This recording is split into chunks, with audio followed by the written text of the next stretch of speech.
What if I told you that the greatest challenge of aging is not time itself, but the way we see it? That the passing years are not a thief, stealing our youth, but a teacher, offering us wisdom in its place. We spend much of our lives running towards success, running from failure, running after dreams that sometimes slip through our fingers. And then, one day, we stop.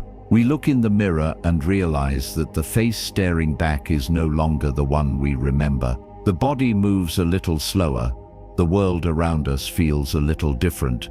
And for the first time, we wonder, where do I belong now? Aging is not just about the lines on our skin or the aches in our bones. It is about the quiet transformations within us, the shifts in our emotions, the re-evaluation of our purpose, the deep realization of impermanence. It is about learning to let go of what was and embracing what is. But here's the truth. Growing older is not an end. It is an awakening. Beneath the surface of every wrinkle, every gray hair, there is a story of resilience, a lesson in love, a depth of understanding that only time can grant us. So, let's take this journey together. Let's step away from the fear of aging and walk into the beauty of it. Through the lens of Buddhist wisdom, we will uncover the hidden gifts of growing older, the peace that comes with acceptance, the joy that emerges when we stop clinging, and the profound freedom found in the art of simply being. The years ahead are not something to mourn, they are something to embrace. And by the end of this journey, you may just discover that the best part of life isn't behind you. It is right here, waiting for you to awaken to it. 1. Embracing impermanence, the truth of time's passing. In our youth, time feels endless. We make plans, we dream big, we believe that we have all the time in the world. But as we age, we begin to see the truth. Time is fleeting. The Buddha called this truth anicca, impermanence. Everything in life is constantly changing, like the clouds drifting across the sky. Many people struggle with the realization that life is finite. It can lead to a deep sense of urgency, even regret. Have I done enough? Have I truly lived? But Buddhist philosophy teaches us that clinging to the past or fearing the future is the very source of suffering. The only moment that truly exists is this one. There's a story of a Zen master who asked his students, "When is the most important moment of your life?" One student answered, "The day I was born." Another said, "The day I will die." But the master shook his head and said, "No, the most important moment of your life is always now. We do not need to grieve the time that has passed, nor should we fear the days ahead. Instead, we should wake up to the present moment, because in this moment, we are alive. And as long as we are alive, there is still time to grow, to learn, to love." There is a well-known story in Buddhist tradition about a man being chased by a tiger. He runs as fast as he can, but soon finds himself at the edge of a cliff. Desperate, he grabs onto a vine and dangles above the abyss. Above him, the tiger prowls. Below him, sharp rocks wait. In that moment, he notices a ripe, red strawberry growing from the vine. He plucks it, tastes it, and smiles. For that moment, nothing else matters but the sweetness of the strawberry. This story is a reminder that even in the face of uncertainty, even when we know that time is running out, there is still beauty to be found in the present. Too often, we spend our days either longing for the past or worrying about the future, forgetting that life is unfolding right now. An elderly woman once told me, "If I could give my younger self one piece of advice, it would be this. Stop waiting. Stop waiting for the perfect moment. Stop waiting until you have more money, more time, more energy. The perfect moment is the one you have right now." Aging is not about losing time. It is about waking up to it. When we embrace impermanence, we free ourselves from the chains of regret and fear. We learn to appreciate the morning sun streaming through the window, the laughter of a grandchild, the feel of warm tea in our hands. The Buddha once said, "Do not dwell in the past, do not dream of the future, concentrate the mind on the present moment." If we can truly do this, then every moment, no matter how many years have passed, becomes a gift. 2. The changing body, accepting physical decline with grace.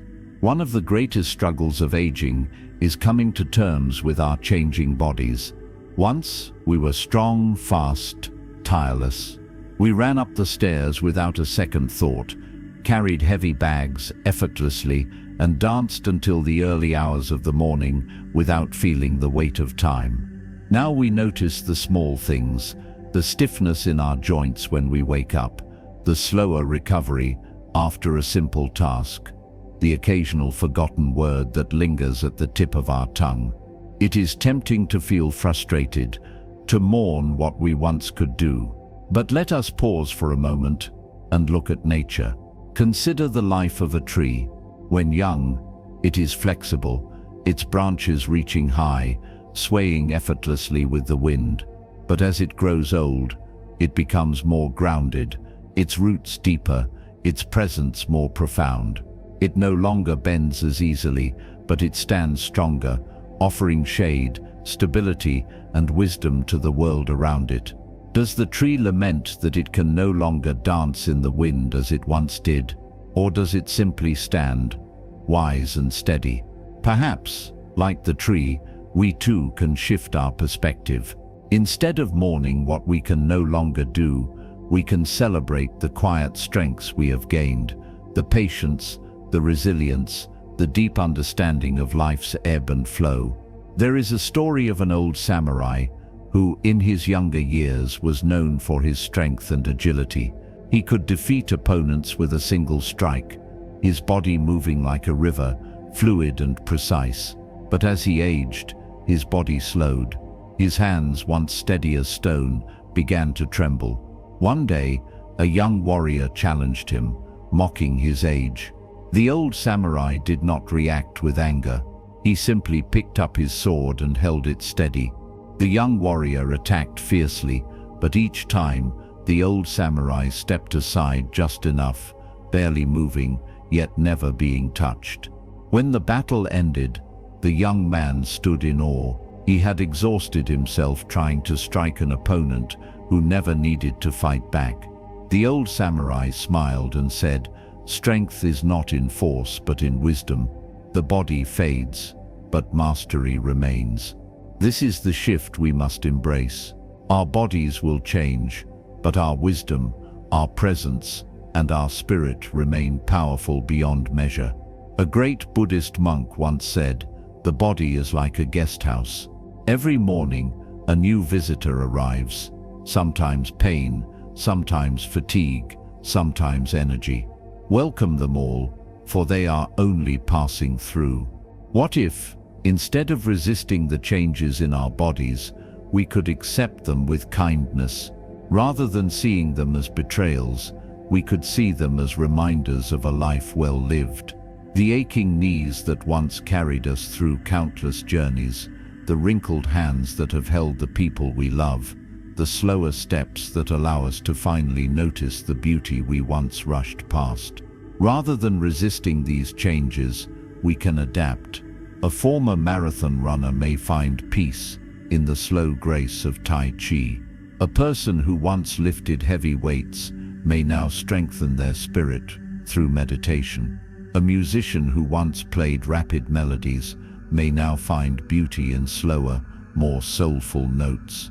Strength does not disappear, it transforms. There is a Zen saying, "Do not regret growing older. It is a privilege denied to many." In a small village, there was an elderly woman named Aiko who once loved to climb mountains. Every morning, she would wake before dawn and hike up to the highest peak, watching the sunrise spill golden light over the valleys below. But as she aged, her legs no longer carried her as they once did. She struggled to climb. and eventually she could go no further than the base of the mountain. At first, she was heartbroken, but then she realized something. She had never truly looked at the flowers blooming at the mountain's base, never noticed the delicate dance of butterflies in the morning mist, never truly listened to the soft hum of life around her. For the first time, she sat, breathed deeply, and simply watched. And in that stillness, she found the same peace she had once sought at the mountain's peak. This is the wisdom of aging. We may not move as fast, but we see more deeply. We may not do as much, but we understand more. And that, in itself, is a gift. True strength is not in the body, it is in the mind. 3. The weight of loneliness. Finding connection in unexpected places. As we age, we may find our social circles shrinking. Friends move away, loved ones pass, and the once lively gatherings grow quieter. What was once a home filled with conversation and laughter may now feel too silent, too still. The weight of loneliness settles in our hearts like an old, unwelcome guest.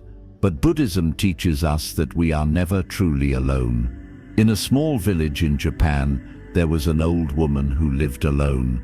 Every morning she would sweep the steps of the temple, humming softly to herself.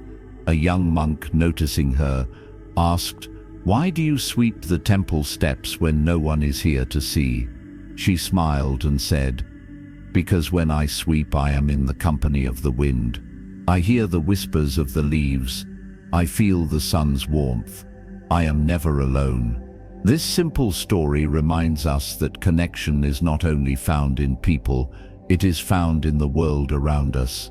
There is a Buddhist teaching that says, when we are truly present, the whole universe becomes our companion. The rustling of trees, the laughter of children playing nearby, the quiet companionship of a pet, these are all forms of connection, waiting for us to notice them. An elderly man named Thomas once shared his story. After his wife passed away, he found himself sitting alone in their house, day after day. The silence was unbearable. He felt as though life had lost its color. One afternoon, as he sat on his porch, a stray cat wandered up to him. At first he shooed it away, but the next day it returned. And the day after that, slowly Thomas began leaving food for it. He started talking to it even though he knew it couldn't answer. Over time he realized something. He no longer felt so alone. That small, unexpected connection had become a thread tying him back to the world. Loneliness is not just about being alone, it is about feeling disconnected. And sometimes we must take the first step in rekindling that connection.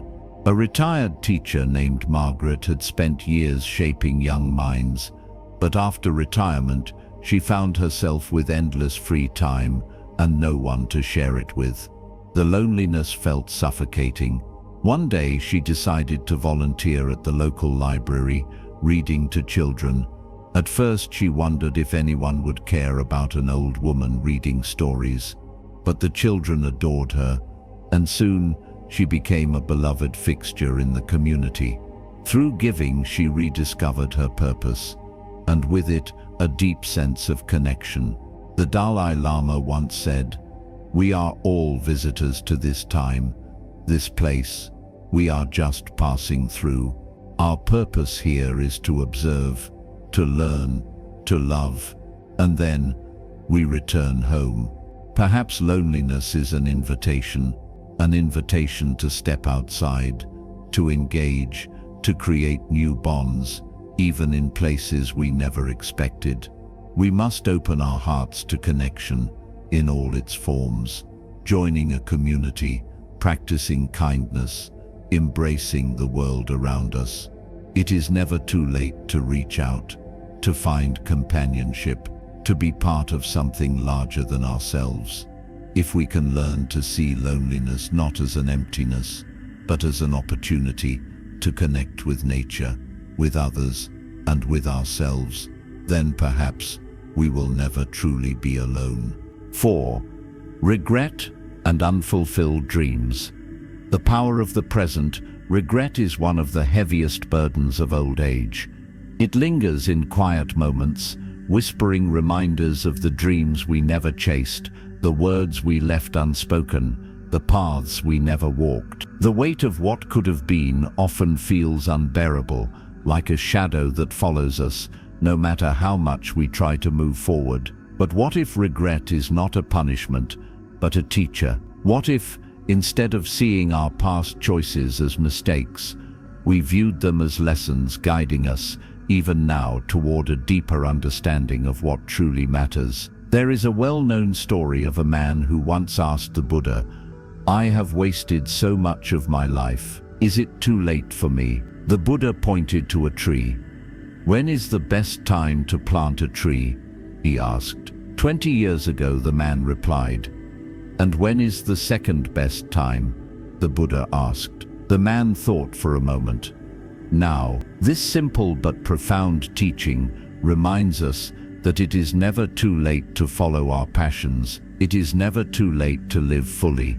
The only thing we must do is begin. There was an elderly woman named Eleanor who had always dreamed of learning to paint. As a child, she would sit by the river near her home, watching the sunlight dance on the water, imagining how she would capture it with a brush. But life had other plans. There was always something: work, family, responsibilities. By the time she reached her 70s, she believed that dream had passed her by. One day, while strolling through town, she wandered into an art studio. The walls were filled with paintings, some intricate, others simple, but all vibrant with the touch of the human spirit. A sign near the entrance read, "Beginner's class, no age limit." She hesitated. Then, a quiet voice inside her urged, "Why not?" That evening, Eleanor picked up a paintbrush for the first time in over 60 years. At first, her hands were unsteady,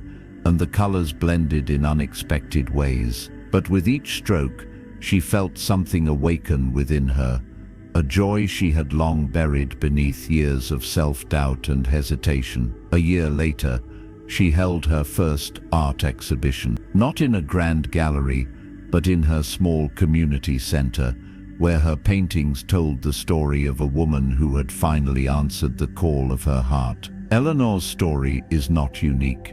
There are countless people who rediscover passions they once thought were lost. A retired teacher who learns to play the violin, a grandfather who writes his first book, a woman who, after decades of silence, finally learns to dance. The regret we feel in old age is not about the things we failed to achieve.